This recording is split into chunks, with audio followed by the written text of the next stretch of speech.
Mtazamaji wa Mtoro TV, hakuna kitu cha umuhimu zaidi kama afya, na ndio maana tunasema afya ni mtaji wako, afya ndio msingi wako, lakini kuumwa ni ibada. Haya ni maneno ambayo mimi naanza nayo kutoka kwenye kinywa cha tabibu wangu wa kipindi ambaye nakuwa niko naye. Muongozaji ni mimi Sheikh Mungia, tabibu wangu ambaye niko naye ni Dr. Omari Dihizi. Yeye hupenda kusema tiba ni afya, tiba ni afya, ama afya ni mtaji. Kipindi ni tiba na afya kupitia hapa Mtoro TV, na tukiwa bado na ziara yetu kubwa kabisa tukielekea katika mwisho wa reli kule Kigoma. Tumeamua kupita baadhi ya maeneo kwanza ili kukuletea yale ambayo tumekuta hapa mara tu baada ya kuikuta miti dawa, miti tiba na tiba zake. Tuko hapa Kondoa katika wilaya hii tuko wilaya ya Kondoa, manispaa ya Dodoma, ambapo lengo ni kuendelea kukufundisha, kukutibu kwa vitendo, wewe mwenyewe uweze kujitibu. Dokta, tuko hapa. Sahi. Na hapa tuko mbele ya pilipili ndogo ndogo hizi. Hizi pilipili zilimshinda mpaka ndege hizi. Zilimtoa machozi. Mtazamaji, mbele ya macho pilipili ambazo unaziona hupenda kuzita pilipili kichaa. Si jina geni sana hili. Lakini pilipili kichaa hii inawasha sana. Inatibu? Mimi sijui. Dokta, tumesimama hapa mbele ya pilipili. Tena pilipili zinazowasha sana. Pilipili ndogo hizi. Karibu. Asante. Asalamu alaykum wa rahmatullahi wa barakatuh. Ndugu zangu mpenzi mtazamaji na mfuatiliaji wa vipindi vyetu. Leo tena tumekutana kujuzana mawili matatu, na hapa unapotuona tuko shambani. Tunaangalia mti huu unaitwa mpilipili kichaa. Huu mpilipili kichaa ni maarufu sana kote duniani kote. Wahindi wanatumia sana kwa kula, na pia unatumika sana kutengenezea mabomu ya machozi. Yaani una faida nyingi mno. Na kwa sisi watabibu tunautumia sana kwenye tiba, kwa kutibia maradhi mbalimbali, yale yaliyosugu na yaliyoshindikana. Pia tunatumia huu mpilipili kichaa. Pia tunatumia hata kutibia wanyama pamoja na ndege ambao huwa tunawafuga majumbani mwetu kama vile bata, kuku. Hasa kuku ndio best kwa kutibia huu mpilipili kichaa. Huu mpilipili kichaa una faida gani?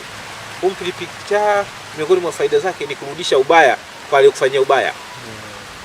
Utafanyaje? Ni njia nyepesi sana. Chukua hizi pilipili kichaa.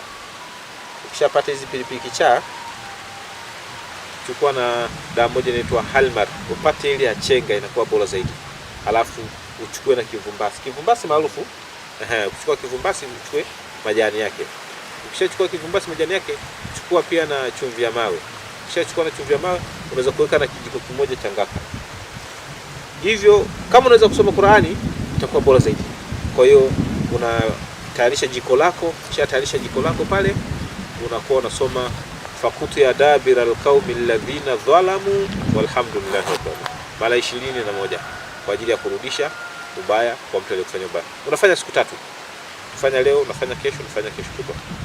Unakuwa unachoma ubaya, unarudi kwa yule aliyekufanyia ubaya. Pia kama huwezi kusoma hiyo aya fakutu ya dabir alqaumi alladhina dhalamu walhamdulillahi ambayo inapatikana katika sura ya 6 aya 45, unaweza kusoma aya inayopatikana katika sura ya 3 aya ya 75 kama sikusahau, ile ambayo inasema kama sio 75 73, ile ambayo inasema wa makaru wa makara Allahu wallahu khairul makirin. Unasoma mara 313 pia, na yenyewe inahusika kwenye kurudisha ubaya. Ni mujarabu kabisa. Na ama unaweza kusoma katika hiyo sura ya 3 ile aya inayosema hasbunallahu wa ni'mal wakil. Ile utaisoma mara 450 kwa ajili pia ya kurudisha ubaya. Unachukua hiyo unatia katika moto, unatia manuizie Mwenyezi Mungu kwa yote aliyonifanyia ubaya. Hivi alivyonifanyia ubaya. Mfano wa huu ubaya aliyonifanyia, Mwenyezi Mungu mrudishie ubaya wake. Kweli ubaya unamrudia. Ni mjarabu sana. Pia dawa hii ni pilipili kichaa, hii ni mjarabu sana kwa matatizo ya watu walio paralyze. Ukiwa na mgonjwa wako ameparalyze, chukua mizizi ya pilipili kichaa. Kuna dawa inaitwa kisaka uchawi, maarufu sana, inafahamika kwa wengi sana. Chukua pia na mizizi ya mtopetope. Mizizi ya mtopetope ambayo kwa kanda magharibi mkoa wa Kigoma inaitwa mkanda. Chemsha pamoja, ichemke ive, ikishaiva ipua, awe na kunywa mgonjwa glasi moja kutwa mara 3. Dawa ya kumchua, ima tumia mafuta ya ngaka. Ukimchua tatizo hilo la kuparalyze, kama tatizo ni sababu ni shetani, sababu ni sihiri, au sababu ni ugonjwa wa kibiolojia labda pressure na kadhalika, ile tatizo linakuwa lenye kuondoka, ni mjarabu na ni best kabisa. Namalizia kwa upande wa kuku.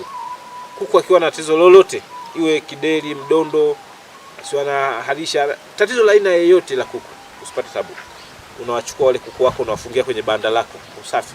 Unachukua jiko la mkaa na unaweka mle ndani. Alafu chukua hizi pilipili kichaa, ziwe mbichi, ziwe kavu, wewe chukua, tia katika lile jiko la mkaa, afu wewe toka funga. Basi pale watapiga kelele sana, watakohoa sana. Cha msingi huko wakati zoezi hilo linaendelea, wewe huku nje tayarisha chakula kingi cha kutosha na maji mengi ya kutosha. Ule moshi ukishaisha, wafungulie. Ukishafungulia ni wapya. Hata kama alikuwa anakaribia kukata moto, anatoka humu anashangilia. Kwa msosi huo wa maana umewatayarishia. Watapiga msosi, wewe mwenyewe utastaajabu. Hata yule ambaye alikuwa yuko namna hii. Kuna wale ambao gonjwa yule ambao anakaa anazunguka hivi. Ndondo. Basi ukimpiga hii hapa ni mujarabu, ni mujarabu, ni mjarabu. Haijawahi kurudi nyuma hii dawa kwenye upande wa matatizo ya kuku. Best kabisa. Nikushukuru Dokta. Tuko pamoja. Mtazamaji wa Mtoro TV, kipindi ni tiba na afya na wakati ni ukuta, ukishindana nao utaumia mwenyewe. Dokta akihitimisha hivi, nikushukuru kuweza kuwa nasi toka mwanzo hadi mwisho. Narudia kusema kipindi ni tiba na afya ni mtaji wako. Kamera namba 1 yuko Jafari Chings, namba 2 Zuberi mwana wa Kisule. Msimamizi wa haya ni Abeid Ramadhani Mbonda. Meneja vipindi na Aisha binti Kibwana. Mimi ni Sheikh Mungia, msimulizi wako tiba na afya. Bado tuko porini. Wabillahi taufiki. Tunaelekea zetu huku Dokta. Tukiwa bado tunaendelea kutafuta miti mingine. Wahaba salamu. Je, umekuwa ukisumbuka mara kwa mara, biashara haziendi vizuri, wachawi wanga wanakusumbua, watu wanakuonea kijicho kutokana na mafanikio yako? Mkombozi amepatikana. Dawa bora kabisa ya kutoa nuksi, kuondoa wachawi, wanga, gere, vijicho, mikosi na gundu ni Ngaka. Ngaka ndiyo mkombozi wao. Inakinga na kusafisha miili yetu pamoja na majumba, maofisi, mashamba, viwanja na kadhalika. Dawa hii ya Ngaka imetayarishwa na Dr. Bihizi. Anapatikana WhatsApp namba +2555155244946 ama +2557875244946. Huyu ni Dr. Bihizi, mtaalamu wa Ngaka.